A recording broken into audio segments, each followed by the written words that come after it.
Hello bachcho, let's read the question.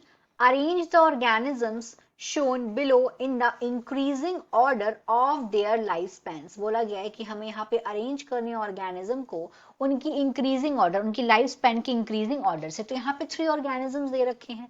First they के रखा है पैरेट, सेकंड है क्रोकोडाइल, थर्ड है यहाँ पे क्रो। तीनों की पिक्चर्स भी दे रखी हैं। 4 ऑप्शन है। ए है सबसे कम है पैरेट का, फिर क्रो का, सबसे ज्यादा क्रोकोडाइल का। बी में क्रो, फिर उससे ज्यादा क्रोकोडाइल, फिर सबसे ज्यादा पैरट। सी क्रोकोडाइल, फिर उससे उससे ज्यादा लाइफ स्पैन है पैरट की, फिर उससे ज्यादा है क्रो की। डी पैरट, फिर उससे ज्यादा है क्रोकोडाइल, फिर उससे ज्यादा है क्रो की। अब यहाँ पे क्वेश्चन का की कंसेप्ट देखते हैं कि concept of this question is, तो यहाँ पे लाइफ स्पैन हमें देखना है। लाइफ स्पैन, लाइफ स्पैन, हर एक ऑर्गेनिज्म एक सर्टेन पीरियड तक जीता है, वो उसका होता है लाइफ स्पैन। तो लाइफ स्पैन अगर हम इसको देखें कि पीरियड कौन सा है, ड्यूरेशन होता है लाइफ स्पैन जब कोई ऑर्गेनिज्म का बर्थ होता है, उसका जन्म होता है, उसके जन्म से लेकर के टू द नेचुरल डेथ, जो नेचुरल डेथ का टाइम होता है उसके बर्थ से लेकर के उस पीरियड को बोलते हैं, वो पीरियड रिप्रेजेंट करता है उसका लाइफ स्पैन को। हर एक ऑर्गेनिज्म का अपना अपना लाइफ स्पैन होता है, और ये जो लाइफ स्पैन है ये किसी के साइज पर डिपेंड नहीं करता है। हम देख रहे हैं यहाँ पे जो क्रो है और पैरट है, इन दोनों के साइज में कोई मेजर डिफरेंस तो नहीं है, लेकिन इनके अगर हम लाइफ स्पैन देखेंगे तो इनका लाइफ स्पैन बहुत अलग है। और कोई भी जो इंडिविजुअल है वो इमोर्टल नहीं होता है, कोई भी ऑर्गेनिज्म इंडिविजुअल नहीं होता है।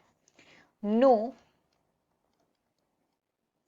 इंडिविजुअल, कोई भी इंडिविजुअल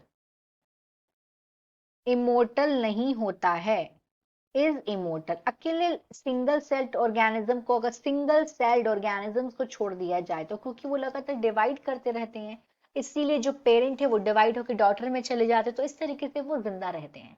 लेकिन हम बाकी ऑर्गेनिजम्स की बात करें सिंगल सेल के अलावा, तो कोई भी इमोर्टल नहीं होता है, मतलब सबका एक पर्टिकुलर लाइफ स्पैन होता है। यहाँ पे हमें 3 ऑर्गेनिज्म दे रखे हैं, हमें तीनों का लाइफ स्पैन बताना है। तो सबसे पहले यहाँ पे दिया हुआ है पैरट, कि पैरट का लाइफ स्पैन कितना होता है। पैरट को हिंदी में तोता बोलते हैं। पैरट, इसका लाइफ स्पैन है 140 ईयर्स, 140 साल। उसके बाद सेकंड है क्रोकोडाइल। क्रोकोडाइल, तो क्रोकोडाइल का लाइफ स्पैन होता है 60 ईयर्स, 60 साल का। मतलब मगरमच्छ का 60 साल का लाइफ स्पैन होता है, 60 साल जीता है वो। उसके बाद दिया है क्रो, मतलब कौआ, इसका लाइफ स्पैन होता है 15 साल, 15, यहाँ पे ईयर्स लिख देते हैं, 15 ईयर्स का इसका लाइफ स्पैन होता है। तो इस तरीके से हम देख रहे हैं कि सबसे ज्यादा किसका है, पैरट का है, उससे कम हुआ क्रोकोडाइल का, और सबसे कम हुआ क्रो का। तो हमारा राइट आंसर हो जाएगा बी।